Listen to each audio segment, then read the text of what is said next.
பார்க்கலாம். எண்ணெயே இல்லாமல் மாங்காய் ஊறுகாய் எப்படி போடுறது அப்படிங்கிறத பார்க்கலாம். இந்த முறையில் மாங்காய் ஊறுகாய் செஞ்சால் 2 வருஷம் ஆனாலும் மாங்காய் ஊறுகாய் கெட்டே போகாதுங்க. வாங்க ஊறுகாய் எப்படி போடலாம் அப்படிங்கிறத பார்க்கலாம். அதுக்கு முன்னாடி நம்ம சேனல் புஷ்பலதா சமையலை நீங்கள் சப்ஸ்கிரைப் பண்ணிட்டீங்களான்னு பாருங்கள். நீங்கள் இது வரைக்கும் சப்ஸ்கிரைப் பண்ணலைன்னா சப்ஸ்கிரைப் அப்படிங்கிற லெட்டர்ஸ் அமுத்தி சப்ஸ்கிரைப் பண்ணிக்கோங்க. பக்கத்துலேயே ஒரு பெல் பட்டன் வரும், அதையும் கிளிக் பண்ணுங்கள். அதில் ஆளுங்கிற ஆப்ஷனையும் கிளிக் பண்ணி வச்சுக்கோங்க. நான் போடுற எந்த வீடியோவையும் நீங்கள் மிஸ் பண்ணாமல் பார்க்கலாம். வாங்க இப்போ வீடியோக்குள்ளே போகலாம். மாங்காய் ஊறுகாய் போடுறதுக்கு நான் இந்த மாதிரி குண்டு மாங்காய் எடுத்திருக்கேன். இந்த மாதிரி குண்டு மாங்காய் தான் நல்ல புளிப்பாக நல்லாயிருக்கும். ஊறுகாய்க்கு மாங்காய் செலக்ட் பண்ணும் போது மாங்காய் நல்லா கெட்டியாக இருக்கிற மாதிரி பார்த்துக்கணும். கொஞ்சம் கூட கொலகொலன்னு இருக்கக்கூடாது. நல்ல மாங்காய் வெயிட்டாக இருக்கிற மாதிரி மாங்காய் பார்த்து எடுத்துக்கோங்க. மாங்காயில் அடிப்பட்டது எதுவுமே இருக்கக்கூடாது. அடிபட்டிருந்தால் அந்த பார்ட்டை வெட்டி நீங்கள் தூரம் போட்டுடணும். மாங்காய் ஊறுகாய் போடுறதுக்கு முன்னாடி மாங்காயெல்லாம் ஒரு 2 மணி நேரத்துக்கு முன்னாடியே கழுவி நல்லா ஆற வச்சிடணும். மாங்காயில் கொஞ்சம் கூட ஈரமே இருக்கக்கூடாது. அப்படி கொஞ்சமாக ஈரம் இருக்குன்னா ஒரு டவல் அல்லது துணியில் தொடச்சிட்டு அதை இன்னும் கொஞ்சம் நேரம் ஆற வச்சிடுங்க.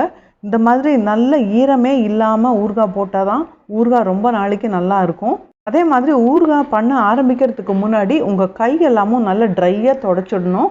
மாங்காய் வெட்டுறதுக்கும் தான் சொல்கிறேன். இந்த 9 மாங்காவை நல்லா இந்த மாதிரி துண்டு துண்டாக வெட்டிக்கணும். மாங்காய் என்ன பழுத்த மாங்காய் மாதிரி இருக்குன்னு நினைக்கிறீங்களா? இந்த மாங்காய் நான் லாக்டவுன் சமயத்தில் ஊரில் இருந்தேன். அங்கேருந்து வரும்போது வாங்கிட்டு வந்தேன். அங்கே வாங்கி இங்கே கொண்டு வந்து ஊறுகாய் போடுறதுக்குள்ளே அது லேசாக மஞ்சள் நிறமாக மாறிடுச்சு. நாக்கில் வச்சு பார்த்தேன், ஆனால் புளிப்பாக தான் இருக்குது, ரொம்ப புளிப்பாக இருக்குது. அந்த காயில் எப்படி இருந்ததோ அதே அளவுக்கு புளிப்பாக இருந்தது. இந்த மாதிரி மாங்காய் வந்து ரொம்ப புளிப்பாக இருந்து கொஞ்சம் கூட இனிப்புத்தன்மை இல்லாமல் இருந்ததுன்னா நீங்கள் இந்த மாதிரி லைட்டாக மஞ்சளானா கூட யூஸ் பண்ணலாம். அது ரொம்ப கொலகொலான்னு இல்லாமல் மட்டும் பார்த்துக்கோங்க. இப்போ இந்த மாங்காயெல்லாம் இந்த அளவுக்கு துண்டு துண்டாக நறுக்கி வச்சுருக்கேன். இந்த மாங்காய் துண்டுகள் வந்து 6 கப் எடுத்திருக்கேன்.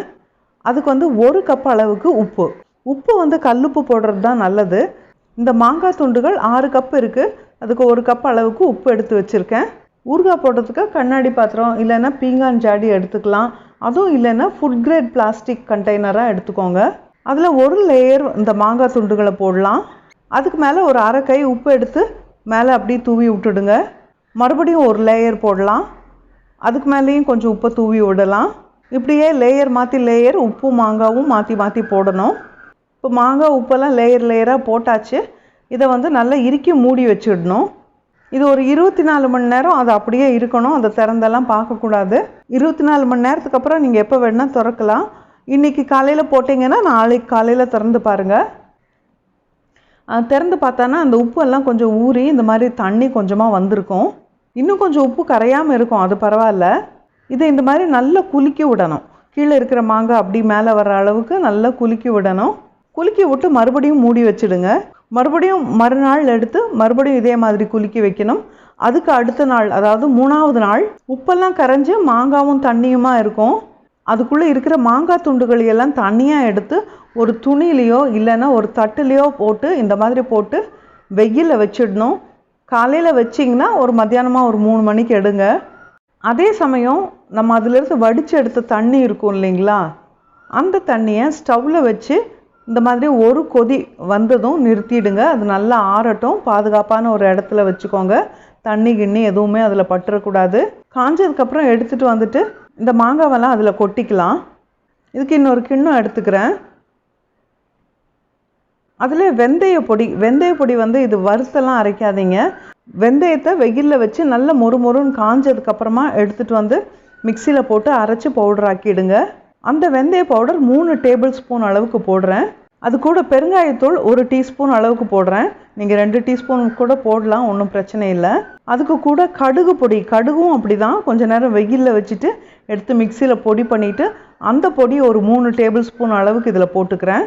அதுக்கப்புறம் ஒரு 3 அல்லது 4 டேபிள் ஸ்பூன் அளவுக்கு மிளகாத்தூள் போட்டுக்கோங்க. உங்களுக்கு காரம் எந்த அளவுக்கு வேணுமோ அதுக்கு தகுந்த மாதிரி போடுங்க. ஒரு சில மிளகாப்பொடி காரம் ஜாஸ்தியாக இருக்கும், இல்லை கம்மியாக இருக்கும். அதுக்கும் தகுந்த மாதிரி நீங்கள் மிளகாப்பொடி போட்டுக்கோங்க. டேபிள் ஸ்பூன் அப்படிங்கிறத வந்து நான் கூச்சி எடுத்திருக்கேன். கலந்து இந்த பொடியை மாங்காயில் போட்டுக்கலாம். முதல்ல லேசாக அப்படியே கலைச்சி விட்டுடலாம். இது கூட நம்ம கொதிக்க வச்சு ஆற வச்சுருக்கோம் இல்லைங்களா, இந்த மாங்காய் ஊறின தண்ணி, அதை வந்து இது கூட சேர்த்துக்கணும். இப்போ எல்லாத்தையும் நல்லா மிக்ஸ் பண்ணிடலாம். மிக்ஸ் பண்ணால் ஊறுகாய் ரெடிங்க. இப்போவே கூட சாப்பிட்லாம். சாப்பிட்டா வெறும் உப்பு தான் தெரியுமே ஒழிய அந்த மிளகாலாம் உள்ளே இறங்கி இருக்காது. ஒரு 2-3 நாள் கழித்து சாப்பிட்டோன்னா ரொம்ப டேஸ்ட்டாக இருக்கும். அப்போ தான் காரம்லாம் நல்லா உள்ளே பிடிச்சிக்கும். முதல் நாள் சாப்பிடும்போது வெறும் உப்பு தான் ஜாஸ்தியாக இருக்கிற மாதிரி உங்களுக்கு தெரியும். ஆனால் 2-3 நாள் ஆனால் தான் உப்பு மிளகாத்தூள்லாம் எல்லாம் ஒன்றா கலந்து கொஞ்சம் அந்த டேஸ்ட்டு கரெக்டாக வரும். ஒரு வாரத்துக்கு அப்புறம் எடுத்திங்கன்னா நல்லாயிருக்கும் டேஸ்ட்டு. கொஞ்சம் கூட அதில் எண்ணெயே சேர்த்துக்க மாட்டேன். கடுகில் இருக்கிற எண்ணெயே இதுக்கு போதும். எண்ணெய் நிறையா ஊற்றினா தான் ஊறுகாய் கெடாமல் இருக்கும் அப்படிங்கிறதெல்லாம் கிடையாதுங்க. நல்ல பக்குவமாக போட்டால் இந்த மாதிரி எண்ணெயே இல்லாமல் போட்டால் கூட ஊறுகாய் 2 வருஷத்துக்கு கூட கெட்டு போகாது. உங்களுக்கு எண்ணெய் போட்டு தாளித்து தான் வேணும் அப்படின்னு நினச்சிங்கன்னா தேவையான அளவுக்கு மட்டும் கொஞ்சமாக நீங்கள் அந்த அளவுக்கு மட்டும் எடுத்துகிட்டு வேணுங்கும் போது அப்பப்போ புதுசாக எண்ணெய் ஊற்றி தாளித்து அளவளவாக வச்சுக்கோங்க. இந்த மாதிரி வச்சிங்கன்னா 2 வருஷத்துக்கு கூட இந்த மாங்காய் ஊறுகாய் அப்படியே இருக்கும். நீங்கள் வேணுங்கும் போது தாளித்து மட்டும் யூஸ் பண்ணிக்கலாம். இல்லை எண்ணெயே இல்லாமல் கூட யூஸ் பண்ணலாம். அவ்வளோ டேஸ்ட்டாகவும் இருக்கும். இந்த முறையில் நீங்கள் ஊறுகாய் போட்டு பாருங்கள். டேஸ்ட் எப்படி இருந்தது அப்படின்னு நீங்கள் 3 மாதத்துக்கு அப்புறம் கூட சொல்லுங்கள். ஆனால் எப்போ சொன்னாலும் நம்ம கமெண்ட் பாக்ஸில் சொல்லுங்கள். இந்த ரெசிபி பிடிச்சிருந்ததுன்னா லைக் பண்ணுங்கள், உங்கள் ஃப்ரெண்ட்ஸுக்கு ஷேர் பண்ணுங்கள்.